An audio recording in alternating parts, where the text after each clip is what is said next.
At 7:18 on a Saturday evening, I was floating on my back in my own backyard pool, staring at a sky so clear it looked fake, thinking, for the first time in months, maybe I'd finally bought peace. 2 minutes later, that peace got voted out of existence by a woman in a cardigan who said pools attract undesirable behavior, and then looked me in the eye like I was the undesirable behavior. That's when I learned something nobody tells you when you sign those HOA papers. You don't move into a neighborhood. You move into someone else's personality. My name's Nate, mid-30s. I do logistics for a hospital system, which is just a fancy way of saying I spend my weekdays getting yelled at because someone's surgical gloves were delivered in the wrong shade of blue. I'm not loud. I'm not dramatic. I'm not a guy who makes scenes. I'm a keep your head down, handle your business, don't rock the boat kind of person. Or at least I was, before Maple Crest Ridge decided I needed to be corrected. Maple Crest Ridge is one of those planned communities where every house looks like it was copy-pasted from the same template and then lightly seasoned with khaki. White fences, identical mailboxes, lawns trimmed so evenly you could use them for a golf tournament. When I moved in, I thought, okay, it's boring, but boring is safe, right? After a couple years of living in apartments where your upstairs neighbor practices tap dancing at 2 a.m., boring felt like luxury. And my pool, not huge, not fancy, just a clean little rectangle with a few lights, a cheap floating thermometer, and a plastic chair that squeaked every time you sat down. That pool was my therapy.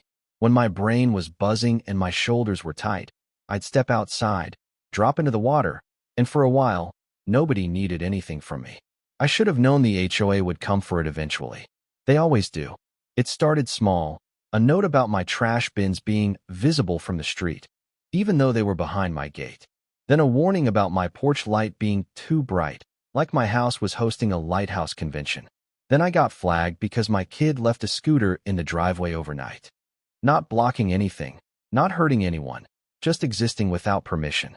Every time, I'd fix it. Because that's what you do when you're trying to be a good neighbor. You comply. You keep your head down. You don't give them a reason to zoom in on you. Then, one Tuesday, I got an email titled Mandatory Community Assembly, Attendance Requested. Requested my butt. It was scheduled for Saturday at the clubhouse. And if you've ever been to an HOA meeting, you know the vibe. It's fluorescent lights, lukewarm coffee, folding chairs, and people acting like your bird feeder is a threat to democracy. I went because I didn't want to be the guy who doesn't care about the community.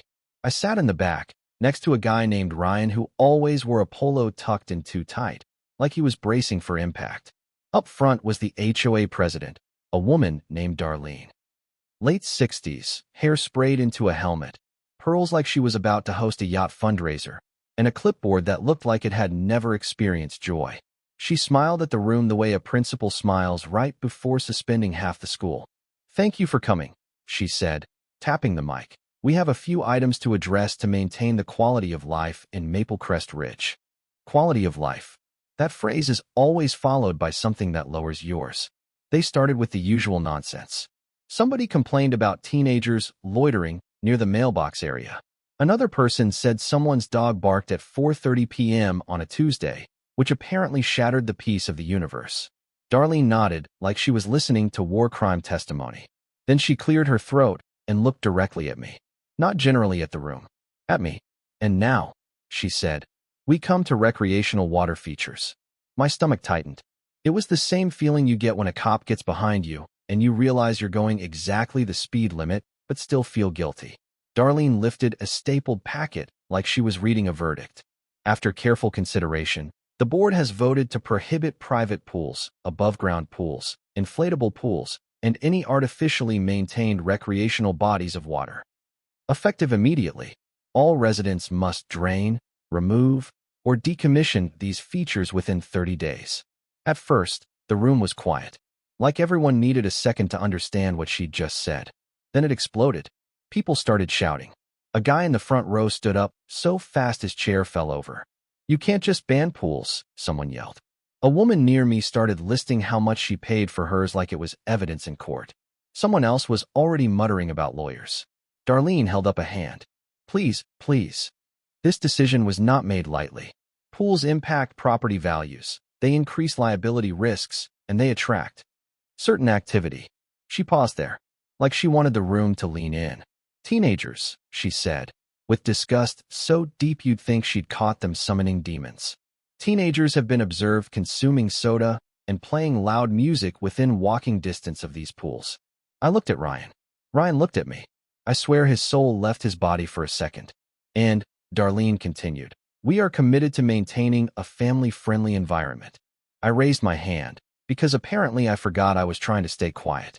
Darlene, I said, keeping my voice calm, I have a pool in my backyard. Behind a fence. You can't see it from the street. It's not a public venue. Her smile tightened. Mr. Harper, we all make sacrifices for the community. Sacrifices. Like I was being asked to donate blood, not destroy a structure I paid for. I tried again. So what's the plan for people who already have them? Like, are you compensating homeowners? Darlene blinked slowly. Compensating? Like I'd asked if the HOA could buy me a private jet. No, she said. Compliance is expected. The bylaws allow the board to make decisions that preserve uniformity. Uniformity. That was the real reason. That and control. I sat down because I could feel my face getting hot. Not because I was wrong, but because I realized I was surrounded by people who weren't having a debate. They were announcing a ruling.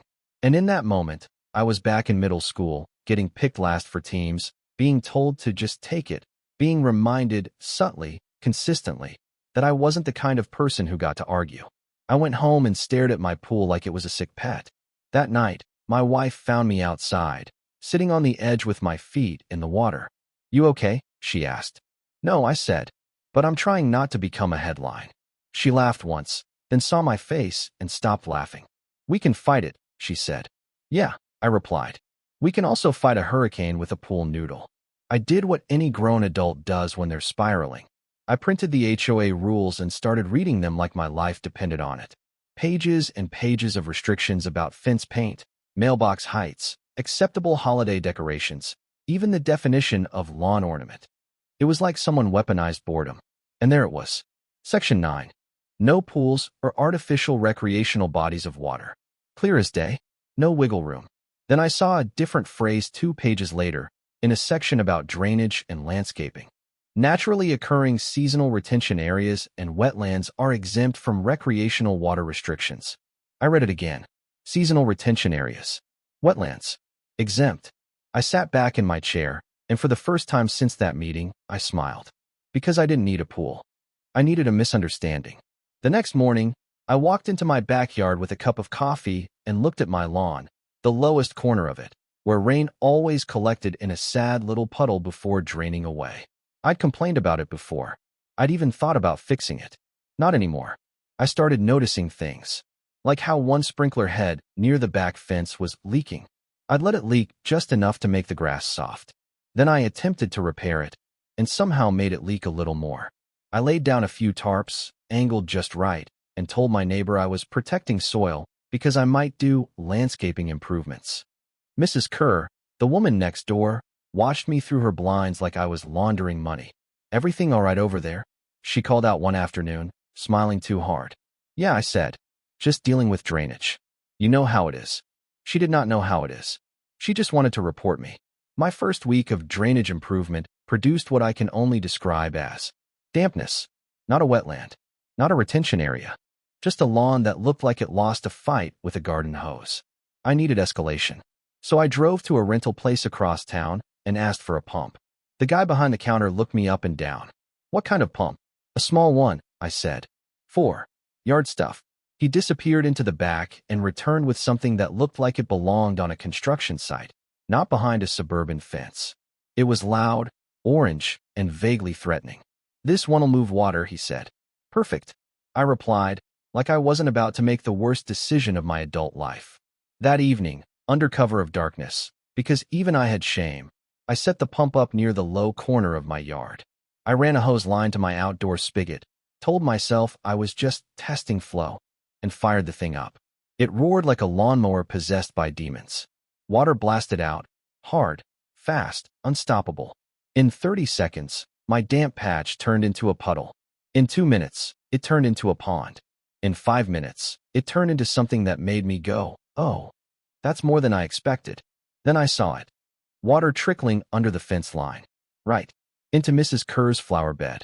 I sprinted over, trying to throttle the pump down like I knew what I was doing. I did not. The pump laughed at me and kept going. Mrs. Kerr's hydrangeas took the hit like innocent bystanders.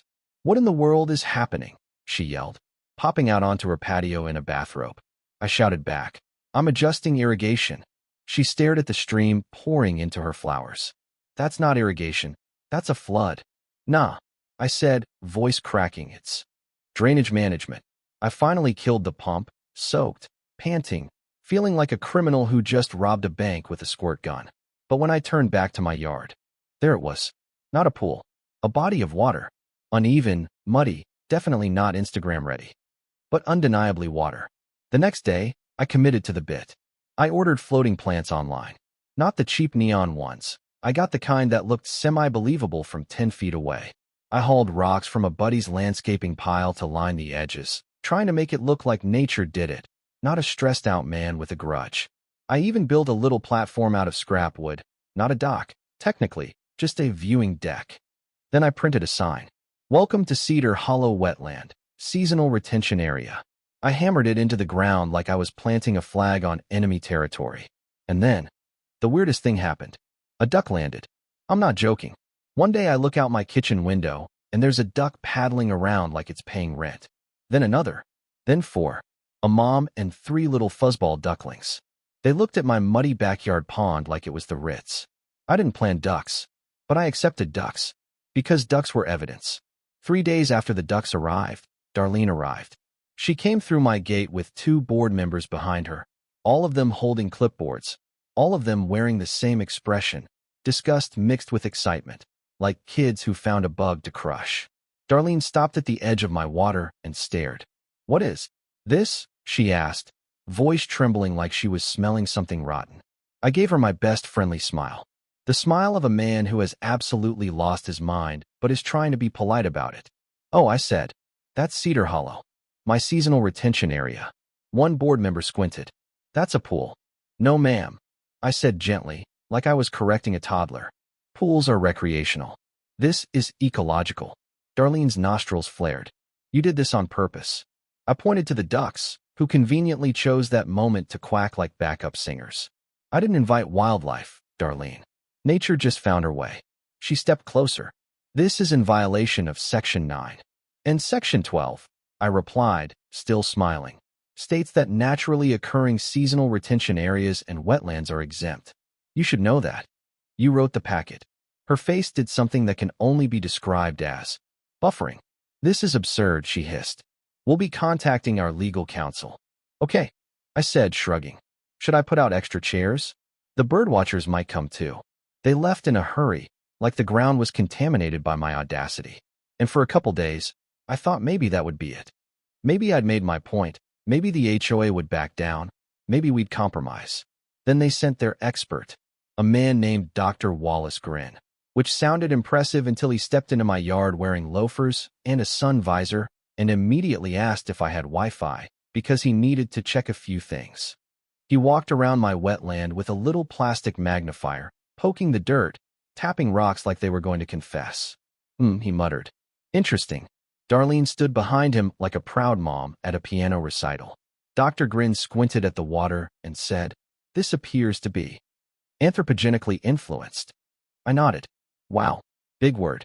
"Yes," he said, warming up. "Likely caused by altered hydrological patterns." "Like rain?" I asked. He frowned. "No, like intervention." Darlene leaned in. "So it's man-made?" Dr. Grin hesitated. "I can't definitively conclude causation." Darlene's shoulders dropped a fraction. Then the universe delivered the finishing move.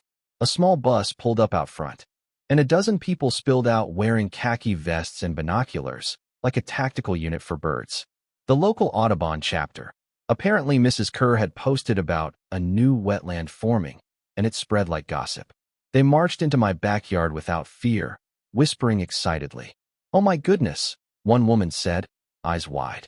"Look at the waterfowl." "Mallards," a man murmured, scribbling notes like my backyard was Yellowstone. Darlene tried to interrupt. "Excuse me, this is private property, and this is not a wetland dash." The bird people did not care. They were too busy being in love with the idea of nature happening somewhere inconvenient. Then, I saw a movement near the rocks. A small turtle, dark shell, grumpy face, just scooting along like he owned the place. One of the birdwatchers gasped. "Hold on. Is that?" He got closer, then froze. "That's a spotted river terrapin," he whispered, like he'd seen a celebrity. I stared at the turtle. The turtle stared back. He looked annoyed to be perceived. The birdwatcher pulled out his phone. "That's protected in this county." Darlene went pale. "No, it's not. That's just a turtle." Another birdwatcher flipped open a field guide with shaking hands. "Ma'am, that's a protected species. If this is a habitat, there are regulations."